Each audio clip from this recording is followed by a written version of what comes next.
Hello, teachers, and welcome to this live event on the Teaching English Facebook page, brought to you by the British Council. My name is Marcus James, and today we're going to be discussing how we as teachers can encourage the parents of our young learners to play a supportive role in their child's development. And to help me to answer some of your questions and to give some general advice from both sides, we've got some teachers and a parent who are standing by for us. Let's go and meet them right now. Okay, so first of all, thank you everyone for joining us. Teachers who are watching, if you do have any questions or comments, please drop them in the comment section of this video, and we'll try and address some of those as we go along in the next 30 minutes or so. On your screen, we've got, well, 4 of us in total, starting with on the left. Steve, could you just give a little brief intro to yourself? Yeah, thanks. Thank you, Marcus, and thanks for inviting me back. Hi, everybody. My name is Steve Sharp. I'm the Deputy Teaching Centre Manager at the British Council Teaching Centre in Dhaka, Bangladesh.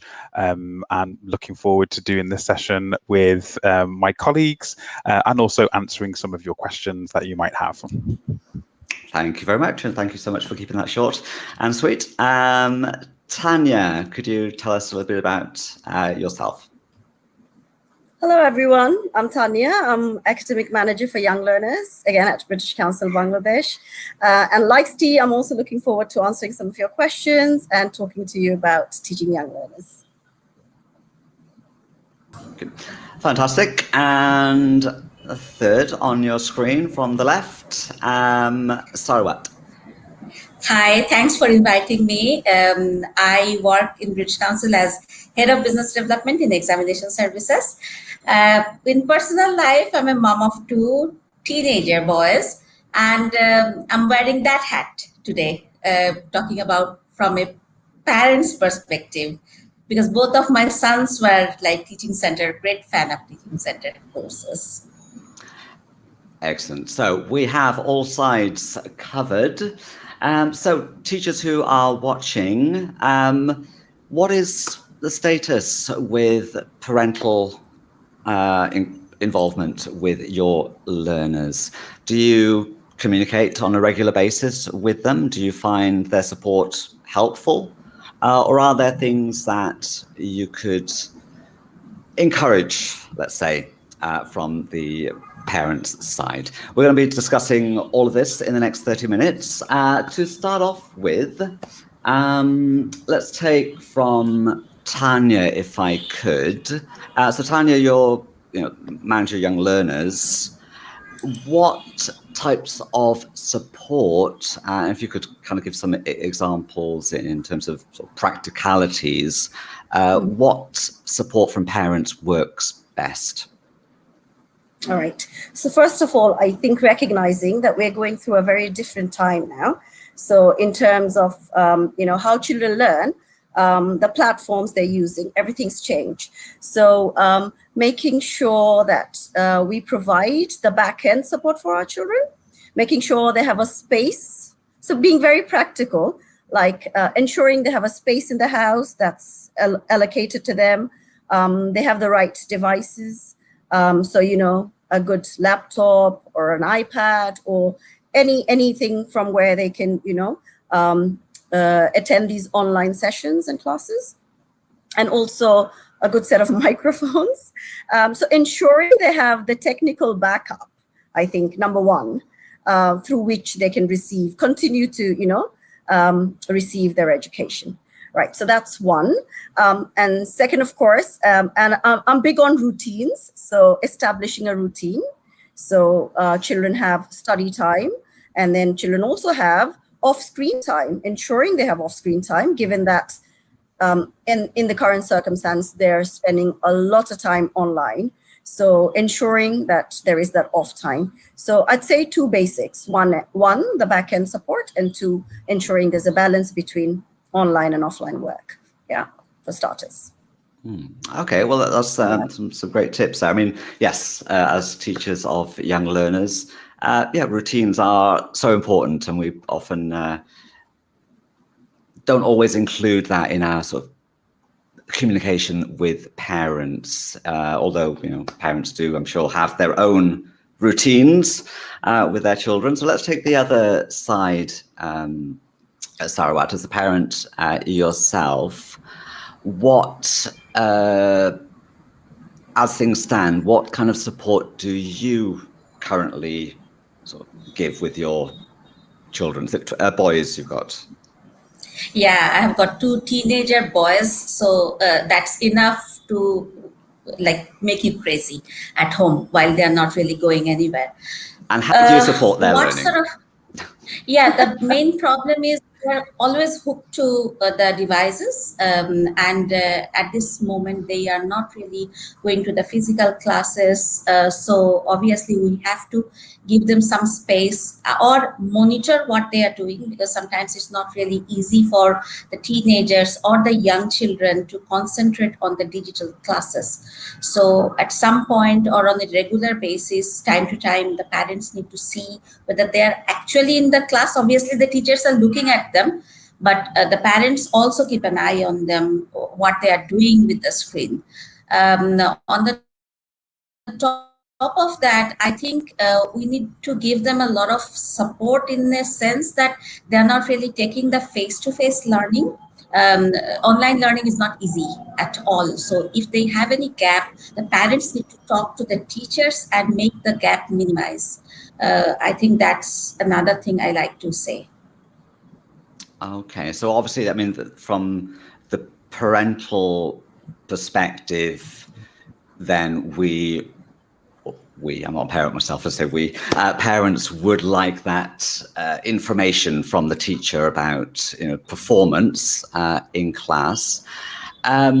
Steve, if I could ask you, I mean, you know, communicating, you know, grade results, you know, that kind of thing to parents, is that the most helpful thing that teachers could do, in your view?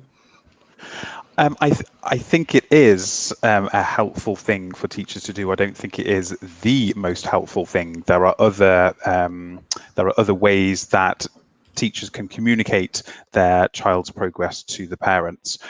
Yes, the end of term reports for the grades, how have they performed during the term, what areas do they need to work on, but also there needs to be some communication throughout the term, whether that is a midpoint to give them an update on maybe some informal homework that they've completed. Do they need to focus on the specific area to help them or to help support them to get to the end of the term, maybe some extra reading practice, maybe extra spelling practice, but also updating them on the content of the course. What are the students or what are their children going to be learning during the course? And that can also help prepare not only the students, the children, but the parents as well. The parents will have a better idea of, okay, so for the next 2 weeks, they're going to be focusing on animals, or for the following 2 weeks, they're going to be focusing on environmental issues. So that way, both the child and the parent can be better prepared for the lesson.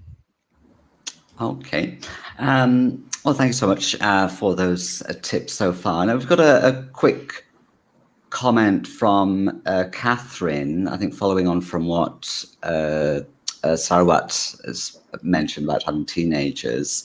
Now, let's say you've got teens at home who are in a virtual class. One of the most common questions we often get, and this is echoed here, how do we encourage those teen learners? And I would love the parent perspective here. So, Sarawat, do your boys have their cameras on? And if so, how do you encourage that? No, in most of the cases, because of our bandwidth and our class size is quite large sometimes. So the kids are not really keeping their cameras on all the time. But if it is required, only then. Okay. All right.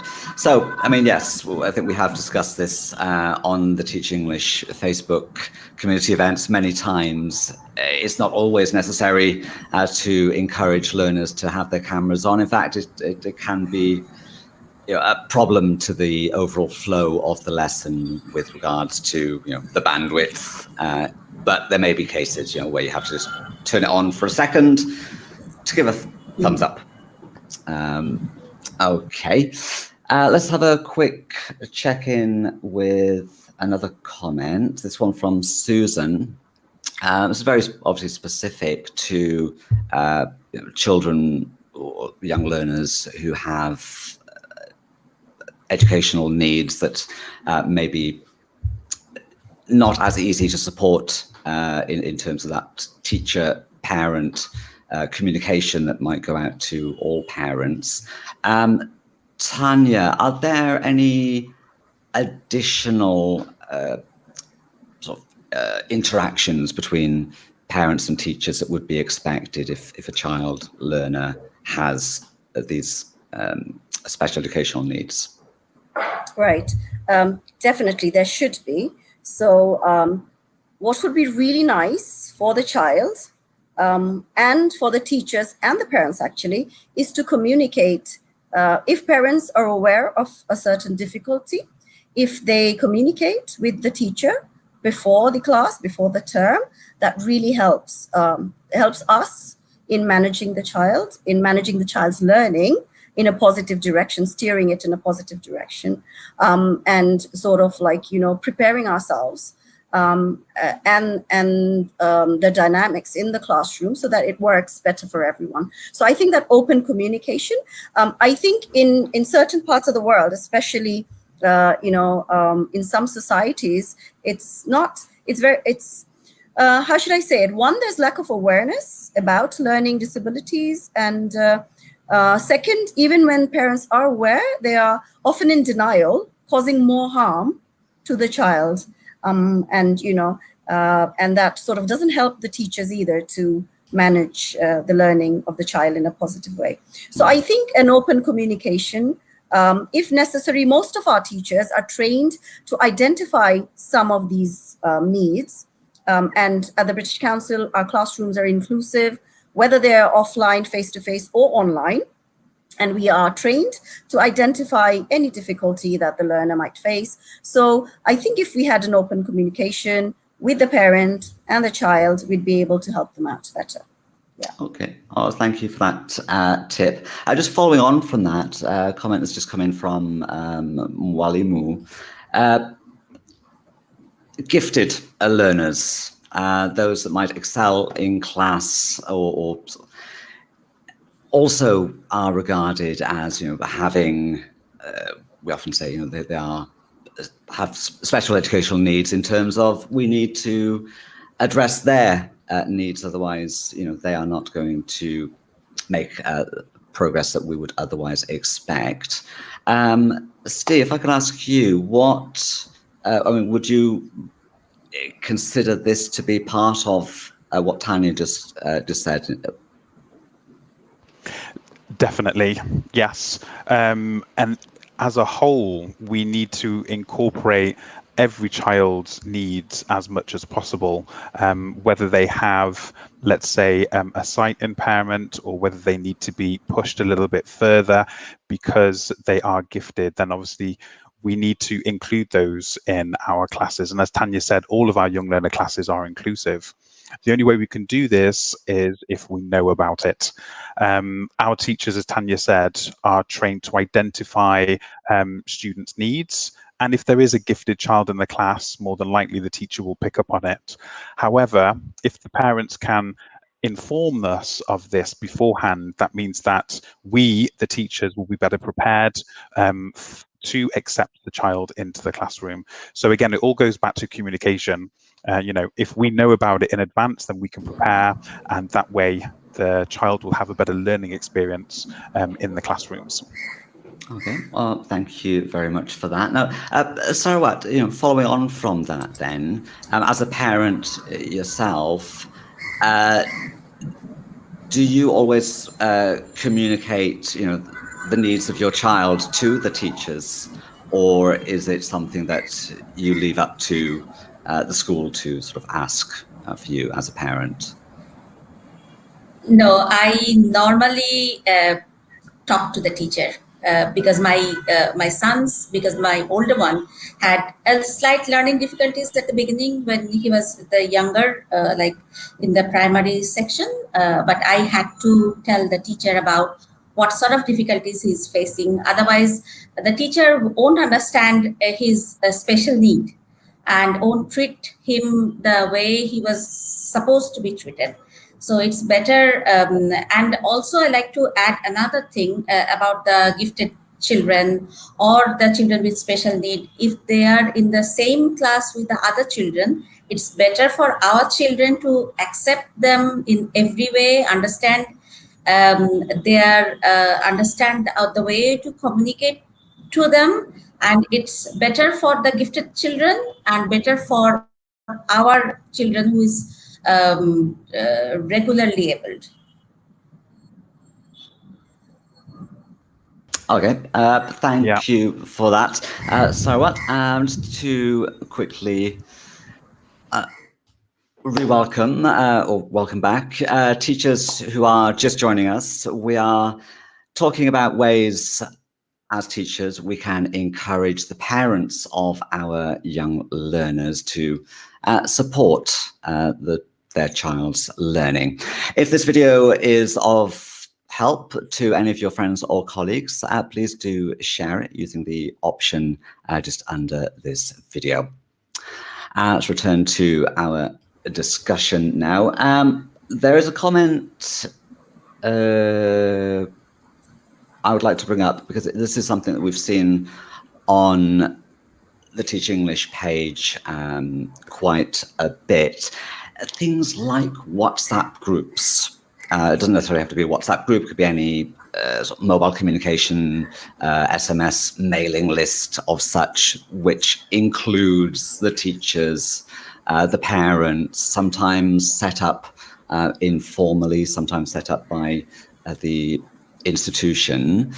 If I could get Steve as a teaching center manager, is this something that you, in your role, encourage? It's not something that we have incorporated in our own centre. Our teachers are in close contact with the parents via email, and because our classes are still online, teachers will often talk to the parents directly at the end of a class. So we do have that communication going on. If there is anything related to the class that needs to be changed, like a change of time, date, materials, either the teachers will email all of the parents in one go, it's like a bulk email. Sometimes our operations team will contact the parents, and we also can send out bulk SMS messages. Outside of our teaching context, do I think that these kind of like WhatsApp groups are a good idea? I think they are, actually. It is a great way to stay in contact with the teacher. However, I think there might be a tendency for the teacher to feel a little bit overwhelmed, as in my experience of using WhatsApp groups in different contexts, you do receive a lot of messages and it can be quite overwhelming, because the parents want that one-on-one time with the teacher. They want to know how their child is doing.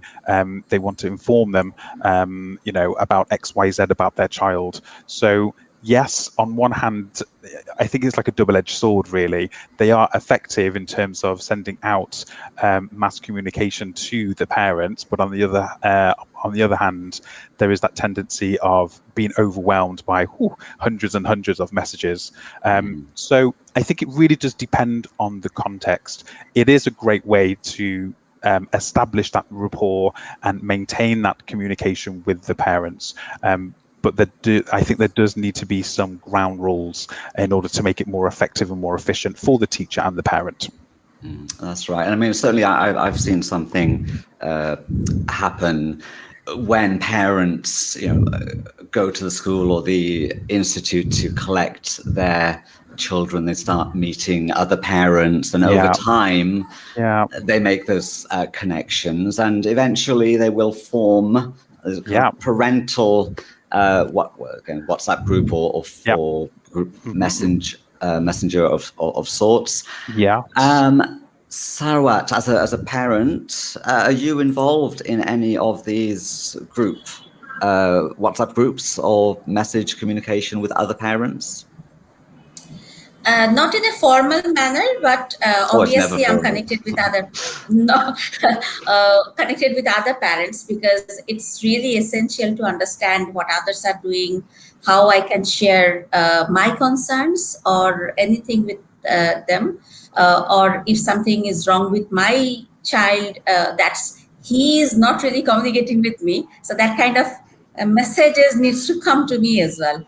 But I really agree with Steve that if WhatsApp or any kind of formal group is there, if the group is small, then it is manageable. If it is a large group, then and a very daunting kind of parents, then it's not.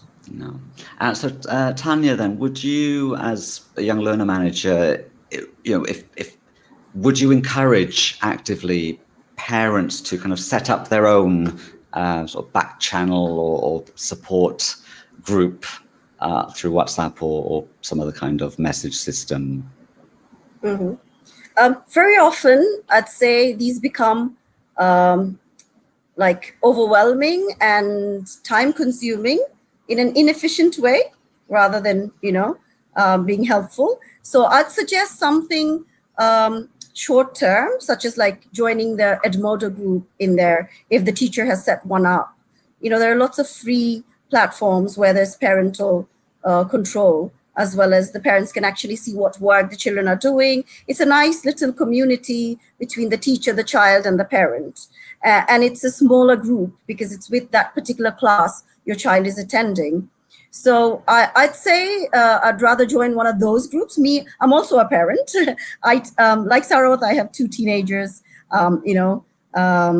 so that I am looking after and trying to educate. So it does get overwhelming. I am part of lots of WhatsApp groups that I have now decided not to be part of anymore, because I just simply can't keep up. I feel there are too many, and there are too many discussions happening in too many directions. So I'd rather be part of one small cohort, which is temporary, as in when that session or class is over, I'd like to leave it and then join another one, which is productive. So. Well, thank you for that feedback. Just a quick comment here from Shanta. She says, we have 120 members in each group to admin for 13 classes for our school. So, of course, the more groups, the more platforms, the more communication, the less time we have for, I guess, the effective learning and the supportive role that exactly. we could otherwise have. I think it becomes more of a hindrance than a help. So I think the concept of manageability of these large groups is really key to making sure that they are effective and efficient.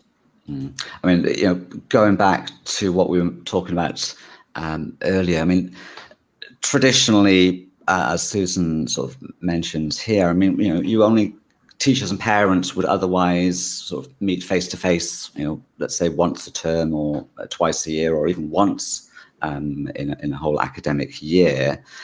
Come to the special education or special educational needs that a student may have. Would sort of additional face-to-face or online meetings be something that is manageable? I mean, teachers don't have as much time as we would like, obviously, but we do want to include all of our learners. We want to try to ensure learning takes place in our lessons as much as possible for everyone. Tanya, do you have or would you say it's a good idea to have additional sort of face-to-face meetings with parents of learners who have special educational needs? Right. If that is the need, definitely. So, you have some learners whose needs are that they say, for example, they're slow at writing, or they have a visual impairment, which slows them down, from their peers. So in those cases, definitely additional meetings or providing, additional time, even after class with those children, because that is what they need, right? So based on the need of the child, I'd definitely say yes, if that helps the child and helps the child to progress. And and also we've got to remember that every child has his or her own pace. So we need to let children develop at their own pace and not always rush them to be be able to do what their peers are able to do, or be where their peers are. So they've got to have their own pace. And I think that's also important, that we respect that and not try and provide additional help just so we can bring them up to speed. So, I think it's we've got to deal with that very sensitively, because we don't want the child to feel that they're being rushed. Yeah, that it's not enough. What they're doing is not enough. We never want any children to feel that. So, yeah. That's a very, very valid point, actually, Tanya. And I think, as we mentioned earlier, we've been online for almost a year now. Some schools in different contexts have gone back to face-to-face, others are still online. And the parents really need to understand that, children do work at their own pace. Flowers develop, blossom at different rates, and it's exactly the same with children. So trying to push them in order to be on par with their peers, or to expect them to be at a level that their parents want them to be, is actually more of a hindrance than a help. So yeah, I think that's a key point to consider, definitely. Oh, yeah. Thanks, Steve. So a few comments that have been coming through following on from what we have discussed so far. This one from Christina, I absolutely love. Real success is firstly based on the relational aspects, both with the students and the parents. Thank you for that, Christina.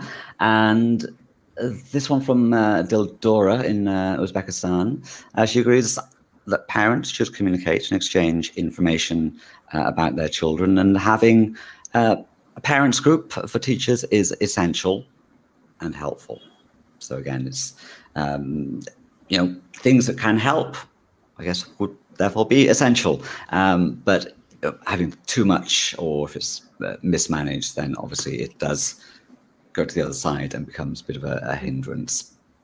And so lastly, if I could bring up this question, and I'd like to get all viewpoints here. So starting with a parent herself, Sarawat, how can we involve parents, in your opinion, in the studying process?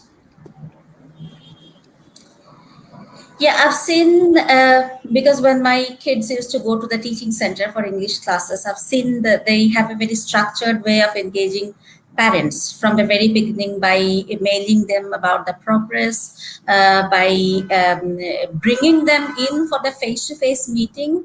And also the parents could see the kids' progress by watching their presentation or other sort of group work. I think that's a very good way of engaging parents. It's not only the parents are engaging with their what they're learning, but their attitude as well towards learning. So I think that's a very good way. And I just want to suggest another thing with the regular structure is it shouldn't be really at the beginning, at the end, and at the middle of the term. It should be on a regular basis. So I don't know how that can be structured, but it can be structured maybe through a messenger group or through a WhatsApp group or something, but that needs to be thought about. Okay, it's always interesting to get the parental perspective on these things. Tanya, what what would you do to respond to that, and maybe add your own insight here? How can we involve parents in the studying process? Right. I think, like Sarat said, there needs to be structure. And so we involve parents from the beginning and try to keep them involved till the end. And actually sometimes beyond. So, you know, we give them tips on how their children can become independent learners, etc. So I think, you know, some of what Sarat is saying about this being a continuous process rather than just like a one-off at the beginning, middle, and the end of course. I agree that it needs to be that, but in terms of, you know, how we can structure that, I think a couple of things need to be sorted out. You know, when we create a course, we need to think about like how we can incorporate more points of entry for parents and their involvement. So one of the things we do is we regularly do these parent engagement sessions. So we can involve parents, hear their views, and also, you know, we take feedback from them through these sessions and try and incorporate them. So I guess that's one way, one channel through which we can involve them.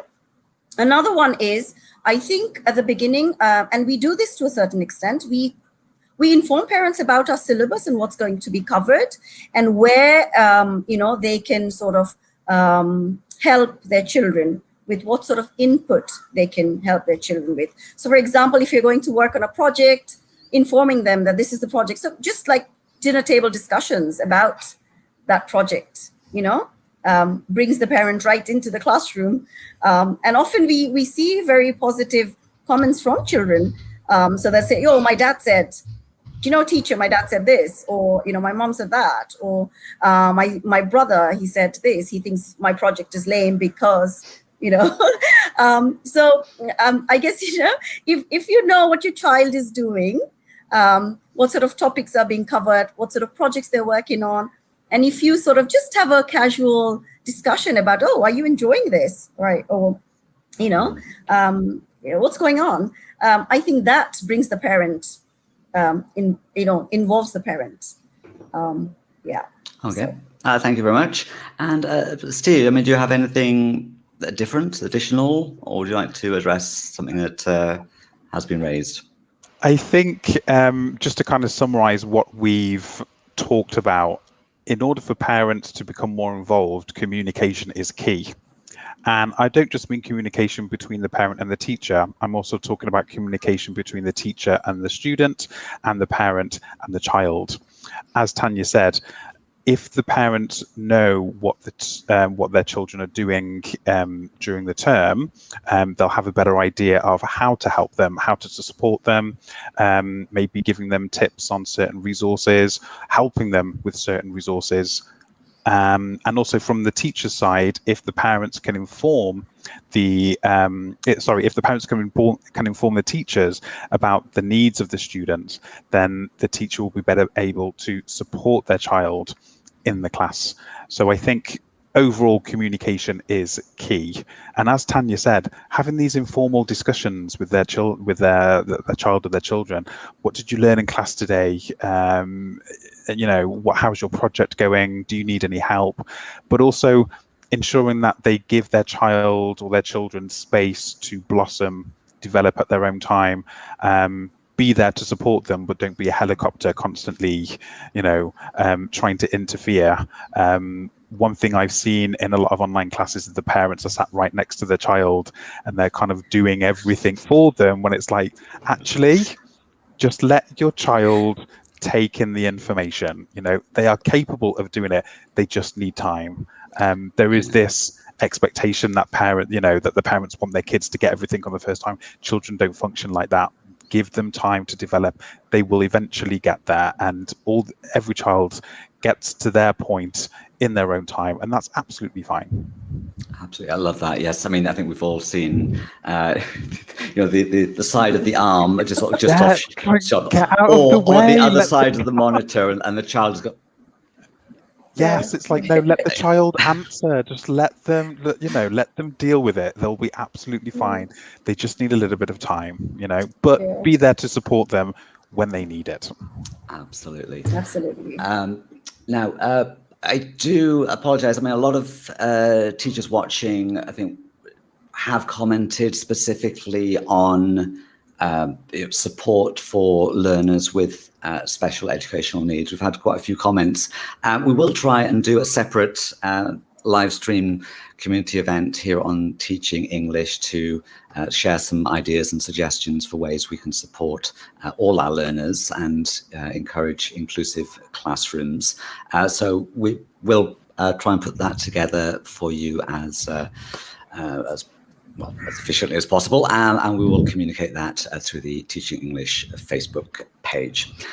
In the meantime, teachers watching, do check out our website, teachingenglish.org.uk. There are lots of resources. Let me just have a quick check. There we are. All right, so this is the homepage. If you're looking for support as a teacher for your professional development or lesson plans, or you'd like to browse our library of publications, do check it out. It's all available at teachingenglish.org.uk. And you can see there we've got our climate action course that is currently underway and climate action podcasts, as well as lesson plans. So do take a look at teachingenglish.org.uk.